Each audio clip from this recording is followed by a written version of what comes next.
Fridays are heroic, at least when we have a new CNN Heroes report coming up. I'm Carl Azuz for CNN 10. Thank you for spending part of your day with us. Experts say there's been some activity around a North Korean missile facility. And the reason they're concerned is because North Korea hasn't tested any missiles or nuclear weapons in more than a year. Could this be a sign the country is going to resume doing something that the U.S. wants it to give up altogether? Late last month in Hanoi, Vietnam, the two countries' leaders met face-to-face for the second time. They didn't reach an agreement. North Korea didn't commit to getting rid of its nuclear and missile programs, a priority for the U.S., and America didn't commit to removing its sanctions, its penalties on North Korea's economy, a priority for North Korea. Still, U.S. President Donald Trump said he and North Korean leader Kim Jong-un left the summit on friendly terms and that the door to continued discussions would stay open. That's why possible activity at this missile site is significant. President Trump's national security advisor says he expects North Korea to show whether it's serious about future talks with the U.S. and whether the communist country is committed to giving up its nuclear program and everything that goes with it. If it's not, President Trump does not plan to remove any sanctions on North Korea. The U.S. may even add more. So the future of U.S. and North Korean relations could depend on whether North Korea is using this missile site to carry out more tests. This is a key site that North Korea was in the process of dismantling, and it now appears as though it is reassembling some of the elements there. It is commercially available satellite imagery that has been analysed by two groups, 38 North and also CSIS, and they both believe that it does show reassembling certain elements of Tongchang-ri. It's also been backed up by what we've heard from the NIS, the intelligence agency here in South Korea. They say that they have seen that there has been activity there. They say that there are construction cranes. They've seen vehicles in the area. A roof has been put over one of the structures, a door as well. So, of course, the question is, why is this happening now? Up until now, we had heard that North Korea was dismantling this. He had talked to the South Korean President Moon Jae-in about this when Kim Jong-un actually met him in Pyongyang. They were discussing this. It was part of their statement at the end of that meeting, even thinking about when they could bring independent inspectors into North Korea to prove that this site had been put out of action.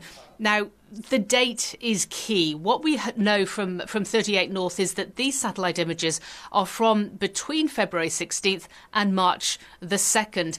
So it could have been before, during or after the Hanoi summit. So many analysts are reticent to say definitively that this shows that North Korea is not happy, that there was nothing at the end of that summit, that there was no agreement between US President Donald Trump and Kim Jong-un. But clearly they all agree that this is not a positive development. Paula Hancock's CNN Seoul. Well, here's a pretty picture that looks kind of like postmodern art meets jet planes, except it's real, sort of.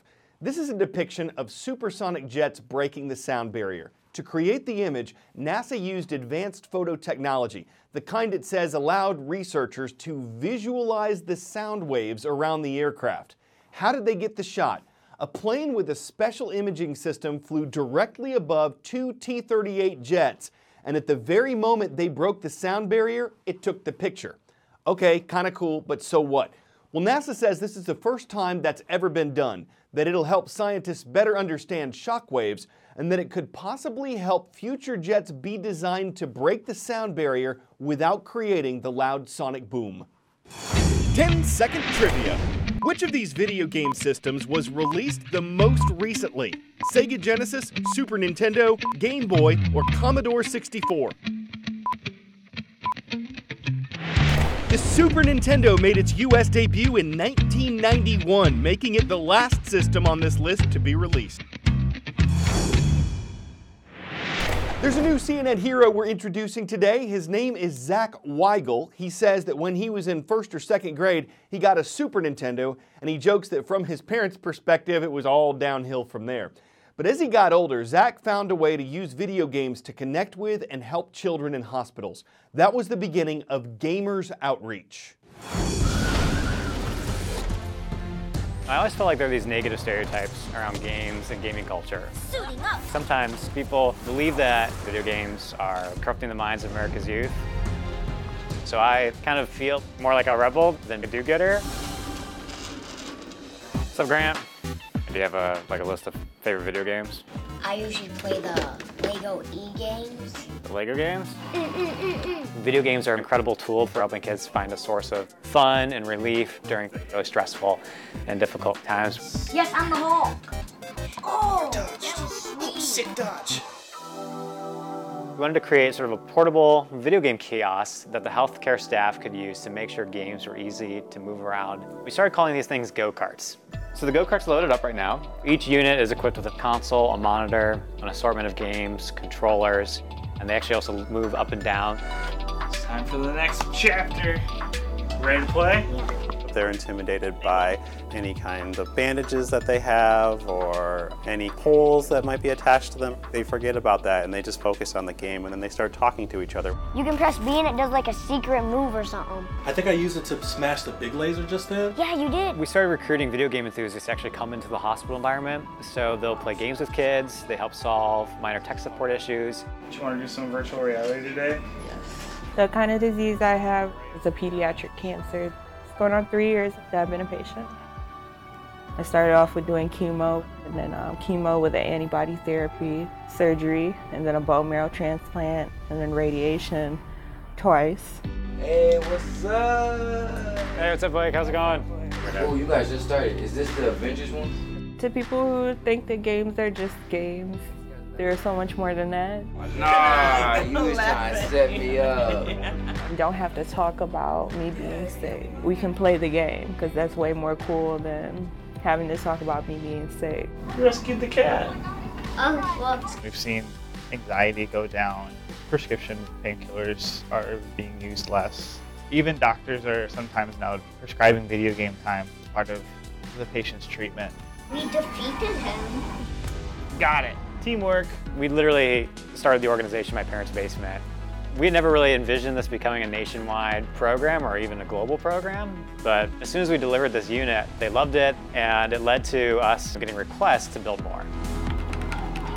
We're in about 50 facilities nationwide. Nice. Okay, that's all you.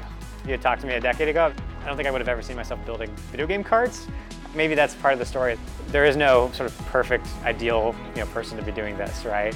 I think anytime you can give back, it's just refreshing for your soul.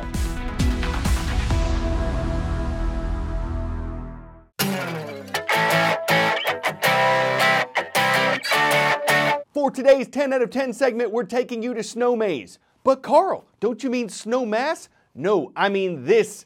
What Guinness World Records says is the largest snow maze on Earth.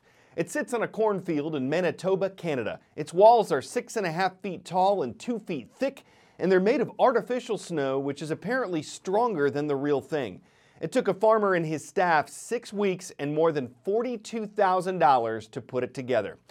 A corn maze is a maze, but a snow maze is hazier. You can't be any lazier or make the maze less mazier. It takes amazing skill for the design and the solution, building passageways and ways to pass perfunctory occlusions. Some will think you're lost because to them it makes no sense for you to drop a huge expense upon some snowbound labyrinths. But if you have the maze and means, then by all means let them in so they can be about finding ways out if they don't hit dead ends. I'm Carl Azus for CNN.